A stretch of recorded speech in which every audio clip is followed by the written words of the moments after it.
ঢেকিয়াজুলিত অসম চাহ কৰ্মচাৰী সংঘৰ ৭৭ সংখ্যক প্ৰতিষ্ঠা দিৱস উদযাপন উল্লেখ্য যে অসম চাহ কৰ্মচাৰী সংঘৰ বৰচলা শাখাৰ ঢেকিয়াজুলিস্থিত কাৰ্যালয় প্ৰাংগণৰ সভাগৃহত আজি অসম চাহ কৰ্মচাৰী সংঘৰ ৭৭ সংখ্যক প্ৰতিষ্ঠা দিৱস উদযাপন কৰে।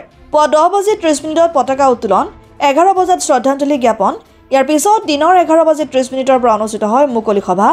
অসম চাহ কৰ্মচাৰী সংঘৰ বৰচলা শাখাৰ সভাপতি কমলেশ্বৰ মেধিয়ে সভাপতিত্ব কৰা সভাখনৰ উদ্দেশ্য ব্যাখ্যা কৰে অসম চাহ কৰ্মচাৰী সংঘৰ বৰচলা শাখা সম্পাদক অমিয় কুমাৰ ভট্টই।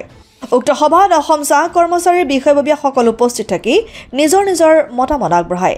অসম চাহ কৰ্মচাৰী সংঘৰ ৭৭তম প্ৰতিষ্ঠা দিৱস পালন কৰা হয় বৰচলা শাখাত। আৰু আজি সভাৰ কাৰ্যসূচী আছিল, প্ৰথম কাৰ্যসূচী আছিল সংঘৰ পতাকা উত্তোলন, দ্বিতীয় কাৰ্যসূচী স্মৃতি তৰ্পণ আৰু লগতে আমাৰ সংঘৰ পুৰণা ব্যক্তি কিছুমানক আমি মাতি ইয়াত সম্বৰ্ধনা এটা অনুষ্ঠানো ৰাখিছিলোঁ আৰু তেখেতসকলক এখন ফুলন গামোচা শৰাই আৰু মহান নেতা শ্ৰমিক নেতা গিৰীশ বৰপাত্ৰগোহাঁইৰ লিখনি আৰু প্ৰবন্ধ কিতাপ তেখেতসকলক দিয়া হৈছে।